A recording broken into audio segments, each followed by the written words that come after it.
ഈ national Woods responsible ആയിട്ട് ഒരു പണി ഏറ്റെടുത്ത് സൈറ്റിൽ എത്തിച്ചു കൊടുക്കണമെന്ന് ഉത്തമ ഉദാഹരണമാണ് ഇന്നിപ്പോ രാവിലെ സംഭവിച്ചത്. ഒരു ആർക്കിടെക്ട് അൻസൽ ആലപ്പുഴയിലുള്ളതാണ്.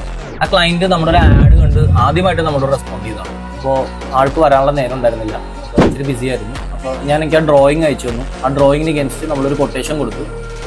ഇങ്ങനെ ഒരു ഡ്രോയിങ് എനിക്ക് കിട്ടി. ഇത് കണ്ട ജസ്റ്റ് ഞാൻ ഇതിന് അഗേൻസ്റ്റ് അതിൻ്റെ ടെക്നിക്കൽ സ്പെക്കും അതിൻ്റെ ഗ്രില്ലും മനസ്സിലാക്കി നമ്മൾ ആളോട് ഡിസ്കസ് ചെയ്ത് ഇന്നിപ്പോൾ രാവിലെ നമ്മളെ ലോഡ് കയറ്റി സൈറ്റിൽ കൊടുത്തു.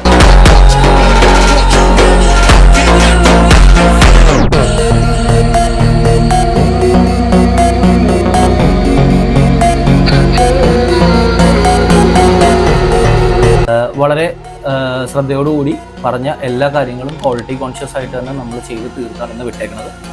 ആളൊരു റിവ്യൂ വീഡിയോ കൂടി ഇതിൻ്റെ പുറകെ ഞാൻ ഇടുന്നതായിരിക്കും. അപ്പോൾ ഇതേപോലെ വരാൻ ബുദ്ധിമുട്ടുള്ള ആൾക്കാർക്ക് നമ്മളെ കോൺടാക്ട് ചെയ്ത് ഡ്രോയിങ് വന്നാൽ നമ്മൾ ഇതേപോലെ ഡ്രോയിങ്ങിന് എഗൻസ്റ്റ് ആയിട്ട് മാനുഫാക്ചർ ചെയ്ത് നിങ്ങളുടെ സൈറ്റിൽ എത്തിച്ചിട്ടുണ്ടായിരിക്കും. ഇനി വുഡ് ആയിക്കോട്ടെ, WTC ആയിക്കോട്ടെ, എനിത്തിങ് നാഷണൽ വുഡ്സ് ഡീൽ ചെയ്യണ എന്ത് സാധനവും നമ്മൾ അങ്ങനെ ചെയ്യും. ഓക്കെ.